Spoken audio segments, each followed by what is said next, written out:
The beautiful alien Princese smiled and said, "If you courage open this box, I'll be yours." Asterisk Commander Sarah Chen stood at the window of her ship, watching the purple and gold planet grow larger as they approached. The planet Zephyria looked like a giant jewel spinning in space. She had seen many worlds during her 15 years as a space explorer, but this one took her breath away. "Commander, we're getting close to the capital city," said Lieutenant James from behind her. "The Zephyrians are ready to meet us." Sarah nodded and straightened her blue uniform. Today was important, very important. Earth had sent her and her crew on the ship Perseverance to make friends with the Zephyrian Empire. The Zephyrians were old, smart, and powerful. They had been traveling between stars for thousands of years when humans were still learning to make fire. "Are you nervous?" "Commander," it's Dr. Marcus Webb, the team's expert on alien cultures. He was a tall man with gray hair and kind eyes. "A little," Sarah admitted, "but that's normal. We're about to meet beings who have lived for centuries. They've seen empires rise and fall. We need to show them that humans are worth their friendship."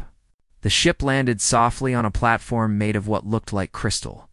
As Sarah and her team stepped outside, they gasped. The Zephyrian capital was unlike anything they had ever seen. Tall towers reached toward the sky, glowing with soft light. Gardens floated in the air, held up by some unknown technology. Beautiful music filled the air, though they couldn't see where it came from. "Welcome, people of Earth," said a voice that sounded like wind chimes. Sarah turned to see a group of Zephyrians approaching. They were tall and graceful, with skin that seemed to shine from within. Their eyes were large and bright, changing colors like opals. The leader wore robes that moved like liquid starlight. "I am Ambassador Kethlin," the leader said, bowing slightly. "We are honored by your visit."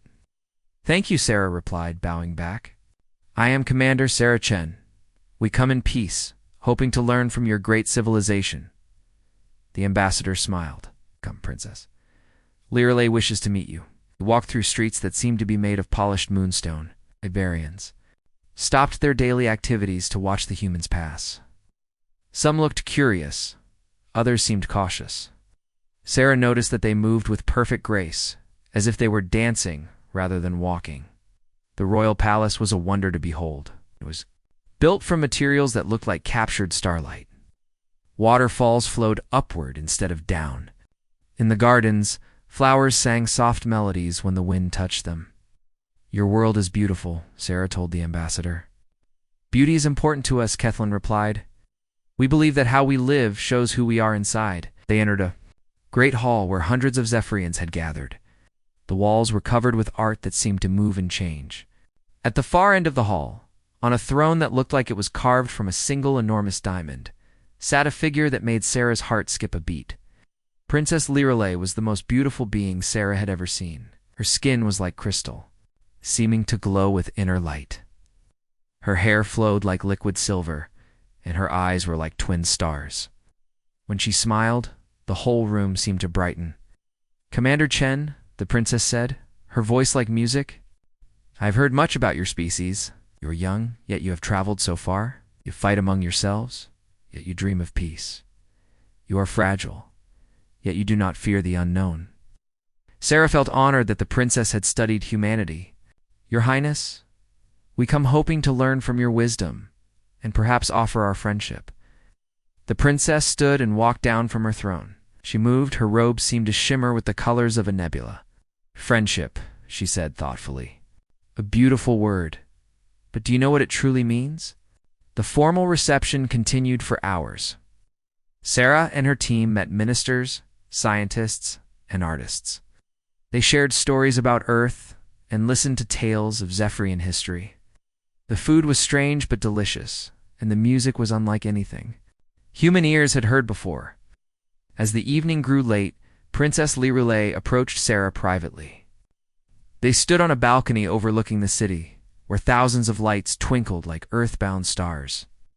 "Commander," the princess said softly, "I have a question for you. What makes humans different from other species we have met?" Sarah thought. "Carefully, we're not the strongest or the smartest. We don't live as long as you do, but we never give up. When we face something impossible, we find a way to make it possible. The princess nodded slowly. Yes, I have seen this in your history. You have survived ice ages, plagues, and wars. You've turned deserts into gardens and reached for the stars with primitive rockets. She paused. This is why I want to show you something. From within her robes, Princess Lirelei pulled out a box. It was unlike anything Sarah had ever seen. The box seemed to be made of light itself, constantly shifting and changing. One moment it looked like a cube, the next like a sphere. Patterns flowed across its surface like living mathematics. This is the Kethmorin, the princess said. It is older than our oldest cities. For 1,000 years, the greatest minds in the galaxy have tried to open it. Scholars, warriors, scientists, and philosophers have all failed. Sarah stared at the box. She could feel something coming from it, like warmth or music, but not quite either. What's inside? Princess Lirelei smiled, and her eyes sparkled with something that might have been hope. That is not the right question, Commander. The question is, what does it mean to open it? She held the box out to Sarah. If you have the courage to open this box, I'll be yours. Not as a prize to be won, but as an ally, a friend, perhaps something more. But know this. No being in 1,000 years has succeeded. Many have tried, all have failed. Sarah looked at the box, then at the princess. She could feel the weight of history in this moment. This wasn't just about solving a puzzle. This was about proving that humanity belonged among the stars. What happens if I fail? Sarah asked. Then you fail, the princess said simply. But you will have tried. Sometimes trying is more important than succeeding. Sarah reached out and took the box. It felt warm and alive in her hands, like holding a sleeping bird. As her fingers touched its surface, she felt a strange sensation, as if the box was somehow looking into her soul. I accept your challenge, Princess Sarah, said the princess, smiled. I hoped you would say that. Sarah Chen sat in her quarters aboard the Perseverance, staring at the Kethmorin box on her desk. 3 days had passed since Princess Lirelei gave her the challenge, and the box seemed to mock her with its shifting patterns. She had tried pressing different sections, speaking to it, even singing to it. Nothing worked. The box looked different every time she looked at it. Sometimes it was smooth, like glass. Other times it had edges that hurt to look at. The patterns on its surface moved like living things, creating shapes that almost made sense but never quite did. Commander, you've been staring at that thing for hours, said Dr. Marcus Webb as he entered her quarters. Maybe you need a break.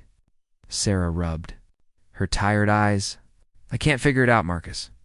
Every time I think I understand the pattern, it changes. It's like it's alive. Maybe it is, Marcus said thoughtfully. He was an archaeologist who had studied alien cultures for 20 years. The Zephyrians are very advanced. A simple box to us might be something completely different to them. Sarah looked up at him. What do you mean? Think about it, Marcus said, sitting down across from her. For 1,000 years, the greatest minds in the galaxy have tried to open this box. Scholars, warriors, scientists, all of them failed. What if they were all trying the wrong approach? What kind of approach? The logical one. The individual. What if this box needs something different? Marcus leaned forward. What if it needs the human approach? Sarah felt a spark of hope. You think we should work together on this? I think we should do what humans do best, Marcus said. We should ask for help. An hour later, Sarah had gathered her senior staff in the ship's conference room.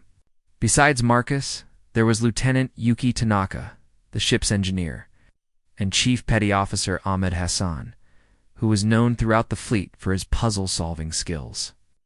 So let me understand this, said Yuki, looking at the box in the center of the table. This thing has stumped everyone for 1,000 years, and you want us to solve it in a few days? That's exactly what I want, Sarah said. Not the way others have tried. I want us to work together, share ideas, try different approaches. Ahmed picked up the box carefully. It felt warm in his hands, almost like it was alive. You know, I've solved a lot of puzzles in my time, But this doesn't feel like a normal puzzle. It feels like it's waiting for something. Waiting for what? Asked Yuki. I don't know yet, Ahmed said, but I have an idea. What if we don't try to solve it? What if we try to understand it? Over the next day, the team began their work. But instead of focusing only on the box, they also studied everything they could about Zephyrian culture. Marcus dug through historical records, looking for clues about when the box was made and why. Yuki examined the box with every instrument they had, trying to understand how it worked. Ahmed watched its patterns, looking for meanings that others might have missed. Sarah coordinated their efforts, but she also did something else. She talked to the box, not commands or questions, but stories. She told it about Earth, about humanity's journey from caves to stars. She shared her fears and hopes, her dreams, and failures, Commander Yuki said. After watching Sarah talk to the box for an hour, I think you might be onto something. Look at this. Yuki showed her a scan of the box's energy patterns. When you talk to it, especially when you talk about emotions or personal experiences, the energy patterns change. It's subtle, but it's there. You mean it's listening? I mean it's responding, Yuki said. This isn't just a puzzle box. It's some kind of communication device. Maybe a test that measures more than just intelligence. Marcus looked up from his research. That would make sense. I've been reading about Zephyrian history, and I found something interesting. About 1,000 years ago, they went through what they call the Great Betrayal. What happened? Sarah asked. They formed an alliance with a species called the Kethaneri. The Kethaneri were very logical, very intelligent. They helped the Zephyrians solve many problems. But when the Zephyrians needed help the most, the Kethaneri abandoned them. They said it wasn't logical to risk themselves for others. Ahmed nodded, slowly. So the Zephyrians learned that intelligence alone isn't enough. They need partners who care about more than just logic. And the Kethmoran was created to find those partners, Sarah said, understanding dawning on her face. It's not testing our intelligence. It's testing our heart.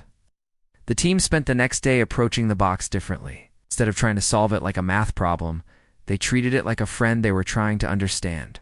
They shared stories with it, talked about their feelings, even sang songs from their homeworlds.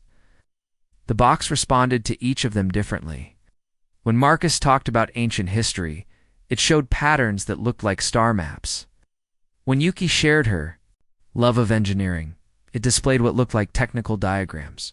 When Ahmed told it about his family, it glowed with warm golden light. But it was when Sarah talked about her dreams for humanity's future that the box responded most strongly. The patterns became more complex, more beautiful. Eyes. It almost seemed to be trying to communicate back. I think I understand now, Sarah said. On the fourth day, this isn't a test we're supposed to pass by being smart. It's a test we pass by being human. What do you mean? Asked Marcus. Think about what makes humans different, Sarah said. We're not the strongest or the smartest species, but we work together. We care about each other. We dream of better futures, not just for ourselves, but for everyone. Ahmed held the box up to the light. Its patterns seemed to dance with joy. So how do we open it? Maybe we don't, Sarah said. Maybe we show it that we understand what it's really asking. It's not asking us to take something from it. It's asking us to give something to it. Give what? Yuki asked. Sarah smiled. Trust. Friendship. The promise that we'll be the kind of partners the Zephyrians have been looking for. The box pulsed with warm light, as if it approved of her words. For the first time in 1,000 years, the Kethmoran had found beings who understood its true purpose. But opening it would require more than understanding. It would require courage, hope, and the willingness to risk everything for the chance of friendship. Sarah looked at her team. They had come so far from their small blue planet. Now they had a chance to prove that humanity belonged among the stars. Tomorrow, she said, we show this box what it means to be human. Sarah woke up before dawn on the 5th day. The Kethmoran box sat on her nightstand, glowing softly in the darkness. She had been dreaming about it again. In her dream, the box was crying, alone in the darkness for hundreds of years, waiting. For someone to understand its pain, she got dressed quietly and walked to the observation deck. Through the large windows, she could see the beautiful city of Zephyria below. The towers were just beginning to glow with the morning light. It was peaceful, but Sarah felt worried. Something was wrong with the box. Yesterday, when her team had been working with it, she noticed small sparks of energy coming from its surface. "You're up early, Commander," said a familiar musical voice. Sarah turned to see Princess Lirelei standing in the doorway. Even in the dim light, she looked beautiful. Her silver hair moved like liquid starlight, and her crystal skin seemed to glow from within. "Your Highness," Sarah said, bowing slightly. "I couldn't sleep. I keep thinking about the box." Princess Lirelei walked over to stand beside her. "Please, call me Lirelei. We are beyond formal titles now." She looked out at the city. "You are worried about the energy changes, aren't you?" Sarah was surprised. "How did you know?" "'Cause I have been watching you and your team," Lirelei said. "You're closer to understanding the Kethmoran than anyone has been in 1,000 years. But closeness brings danger." "What kind of danger?" Lirelei was quiet for a long moment. "Commander. Sarah. There are things about the Kethmoran that I have not told you. Things that I could not tell you until I was sure you were different from the others." Sarah felt her heart beating faster. "Thinks the box is not just a test," Lirelei said. "It is alive. It was created by our greatest scientists during the darkest time in our history. It has been waiting, hoping, praying for someone who could understand what it truly needs." "What does it need?" "Friendship," Lirelei said simply. "The Kethmoran is not a puzzle to be solved. It is a being to be befriended. It has been alone for so long that it has almost forgotten how to trust." Sarah stared at the princess. "You mean all this time, people have been trying to break it open instead of trying to be its friend?" "Yes," Lirelei said sadly.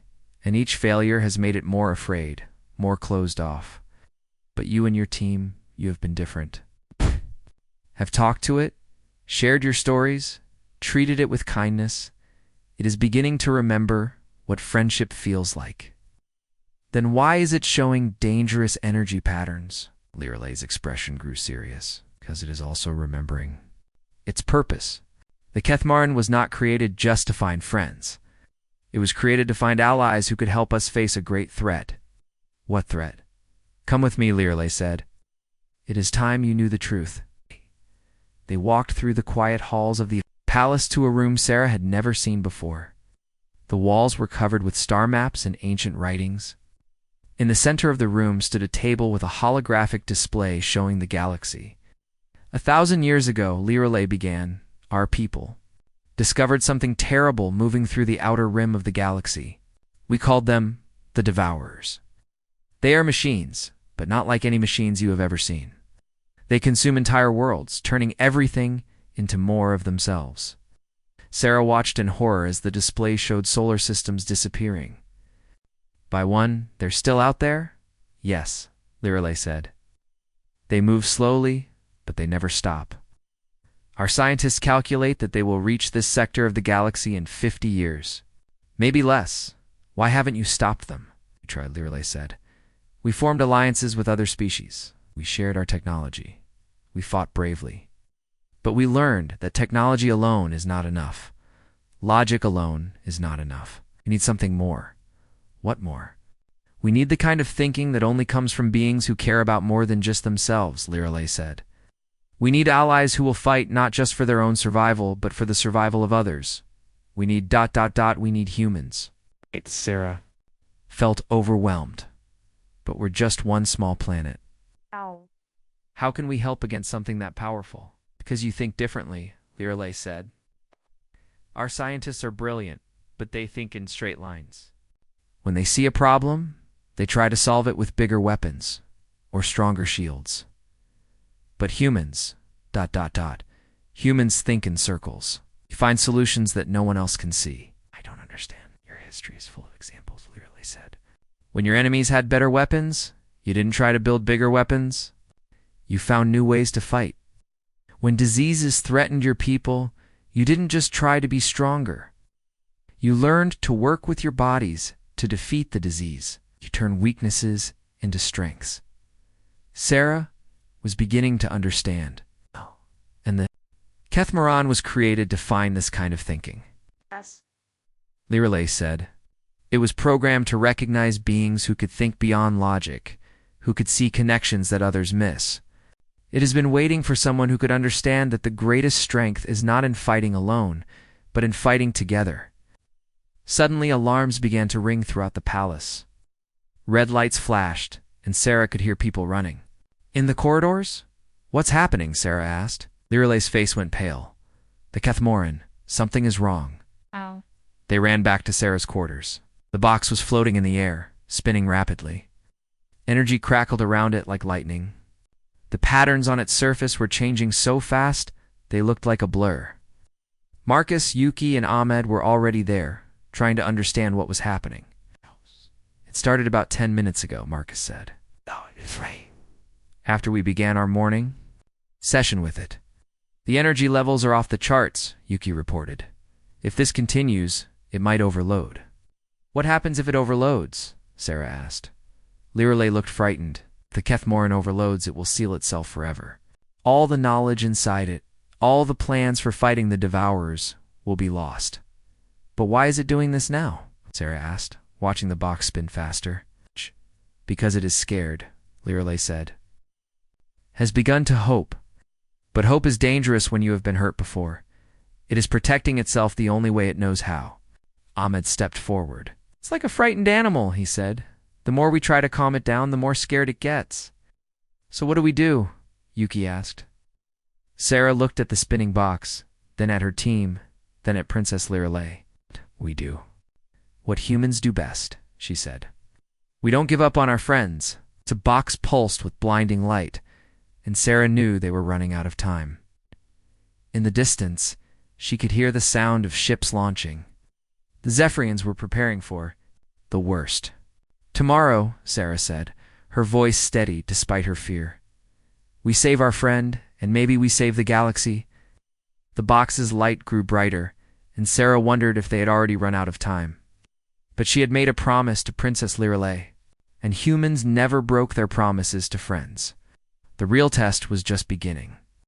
The Kethmoran box spun faster in the air, crackling with dangerous energy. Sarah watched helplessly as the patterns on its surface became a blur of light and shadow. Throughout the palace, energy levels are reaching critical, Yuki shouted over the noise. If this continues for much longer, the box will explode or seal itself forever. Princess Lirelei stood in the doorway, her face filled with fear. In all our history, we have never seen the Kethmoran react this way.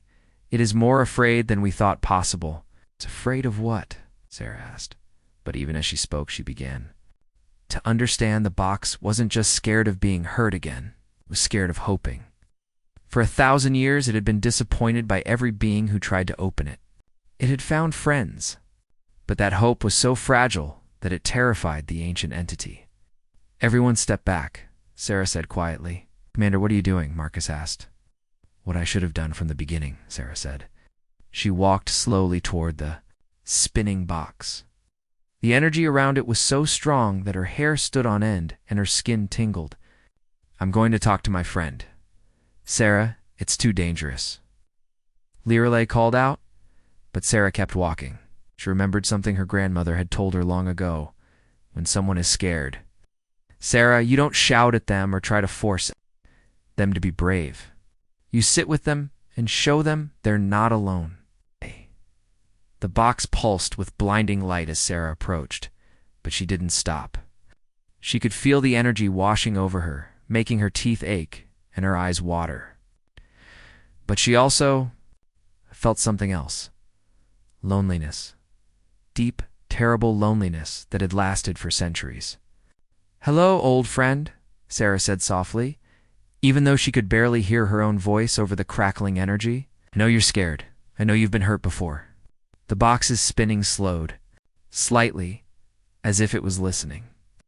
I want to tell you a story, Sarah continued, sitting down on the floor directly under the floating box. It's about a little girl on a planet called Earth. She was very lonely because her family moved a lot. She never had time to make friends. Every time she started to care about someone, they had to say goodbye. The energy around the box flickered, and Sarah saw something that made her heart break. For just a moment, the patterns on the box's surface looked like tears. But you know what that little girl learned? Sarah said. She learned that saying goodbye doesn't mean the friendship wasn't real. It means it was so real that it hurt too. Lose it, and that's better than never having friends at all. Behind her, Sarah could hear her team members stepping closer. She felt Marcus sit down beside her, then Yuki, then Ahmed. Even Princess Leorelle came forward, her fear overcome by her desire to help. That little girl grew up to be a space explorer, Sarah continued. She traveled to distant worlds and met amazing people. Some of them became her friends and some of them didn't. Out there, someone was waiting for her friendship. The box's spinning slowed even more.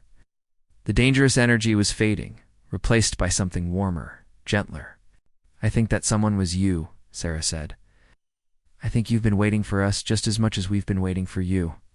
Marcus cleared his throat. You know, my friend, I'd like to tell you about archaeology. Dad. It's the study of old things. Ancient things. Things that people have forgotten. But the beautiful thing about archaeology is that nothing is ever truly lost. And I'd like to tell you about engineering, Yuki added. It's about building things that help people, bridges that bring communities together, ships that carry dreams to the stars. On friendship and trust, Ahmed leaned forward. I'd like to tell you about puzzles. I've solved thousands of them in my life. But the best puzzles aren't the ones you solve alone. They're the ones you solve with friends, where everyone contributes something special. The box stopped spinning completely, floated gently down, until it rested in Sarah's hands. The energy around it was warm and welcoming now, like sunlight on a spring morning. We don't want to open you, Sarah said, looking directly at the patterns on the box's surface. We want to be your friends. We want to understand you. We want to help you feel safe again. The box pulsed with golden light, and Sarah felt a voice. In her mind, not words but emotions, gratitude, relief, and something else. Love. I know you've been carrying the weight of saving the galaxy for 1,000 years, but you don't have to carry it alone anymore. We're here now, humans and Zephyrians together. The box began to change. The hard edges softened and the surface became clear like crystal. Inside, Sarah could see not treasure or weapons, but something far more precious. Knowledge. Plans. Hope. Look, Princess Leorelle whispered in wonder. It's not opening. It's transforming. The box spread outward like a flower blooming, creating a complex holographic display that filled the room. Star maps, technical specifications, and battle plans floated in the air around them. Thousands of them, left by Zephyrian scientists and engineers who had worked on the project centuries ago.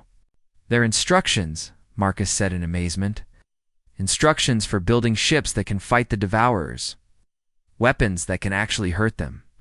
Defense systems that can protect entire worlds. But more than that, Sarah said, reading the emotional undertones in the messages, their letters. Letters to the future.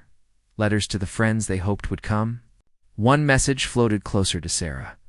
It was from a Zephyrian scientist named Veltar, who had died 500 years ago. The message was simple. To whoever opens this box, thank you for not giving up on us. Thank you for believing in friendship. When the galaxy had forgotten its meaning, the box now transformed into a beautiful crystal device, pulsed with peaceful light. Sarah could feel its contentment, its joy at finally fulfilling its purpose. We did it, Ahmed said softly. We saved our friend. No, Sarah said, looking around at her team, at Princess Leorelle. At the wonderful technology that would help them save the galaxy, our friend saved us. It showed us what we're really capable of when we work together. The real work was just beginning. But for the first time in 1,000 years, the galaxy had hope. 3 months had passed since the Kethmoran transformed in Sarah's hands. The crystal device now sat in a place of honor in the center of the Zephyrian royal palace, its gentle light serving as a bridge between two worlds. Round it, human engineers worked alongside Zephyrian scientists. There are different ways of thinking, creating solutions that neither species could have found alone. Sarah stood in the palace's main laboratory, watching Dr. Marcus Webb explain human archaeological methods to a group of fascinated Zephyrian scholars.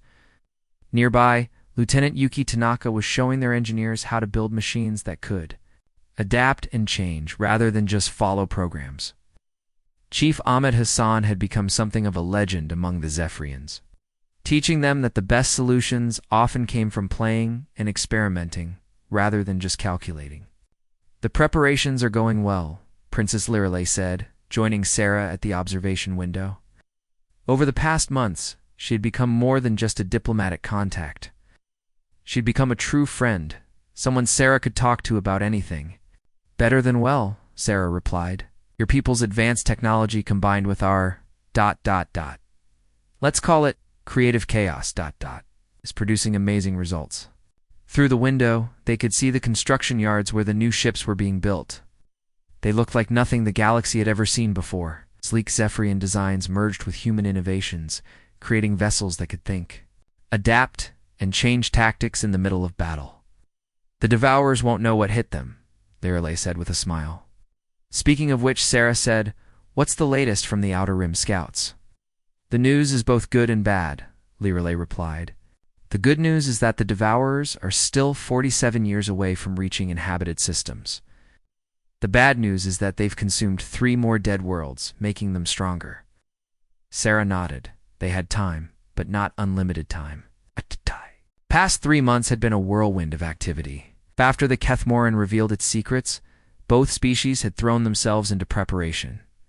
The ancient device had contained not just battle plans, but also detailed information about the Devourer's weaknesses and how to exploit them. Commander Chen called out Dr. Velmiran, one of the Zephyrian's top scientists. "We need your opinion on something." Sarah walked over to where the scientist was standing next to a holographic display showing a new weapon design. "What's the problem?" "It's not a problem exactly," Dr. Velmiran said. "It's more of an opportunity." "Your engineer, Lieutenant?" Tanaka suggested we try something that our calculations say is impossible. "What kind of impossible?" "She wants to create a weapon that doesn't just destroy the Devourers, but converts them back into the materials they consumed. Our models say it can't work, but her enthusiasm is infectious." Sarah laughed. "That's humanity for you. We specialize in making impossible things possible." "What do you think we should do?" "I think we should try it," Dr. Velmiran said, and Sarah could see the excitement in his open-colored eyes. After all, if we had listened only to calculations, we never would have built the Kethmoran in the first place. As the months passed, the cooperation between the two species deepened. Human families began visiting Zephyria, marveling at the floating gardens and singing flowers. Zephyrian artists came to Earth, inspired by humanity's chaotic creativity. Children from both worlds played together, learning each other's languages and games. The Kethmoran had become more than just a source of technology. It had become a symbol of what was possible when different beings chose to trust each other. Sarah often found herself sitting beside it in the evenings, sharing the day's events with her crystal friend. The device would pulse with warm light, and she would feel its contentment at seeing its purpose fulfilled. 2 years after the box's transformation, the first joint human Zephyrian fleet was ready for testing. Sarah stood on the bridge of the flagship New Hope, watching as ships from both species moved in perfect coordination. The human crews brought intuition and adaptability, while the Zephyrian crews provided precision and advanced technology. "All ships report ready," announced Captain Torres, Sarah's second-in-command. "Then let's see what we can do," Sarah said. The test was more successful than anyone had dared hope. The new ships moved like living things, adapting to threats and working together in ways that reminded Sarah of a dance. The weapons performed perfectly, and Lieutenant Tanaka's impossible conversion technology worked exactly as she had dreamed. "The Devourers won't stand a chance," Princess Lirelei said, watching the test results with satisfaction. But the real test came 5 years later, when the first Devourer scouts appeared at the edge of the galaxy. Sarah, now Admiral Chen, commanded the combined fleet that met them. The battle was fierce, but brief. The Devourers, designed to fight predictable, logical opponents, couldn't adapt to the creative tactics of the human-Zephyrian alliance. Target destroyed, reported the weapons officer, converting consumed materials back to their original forms.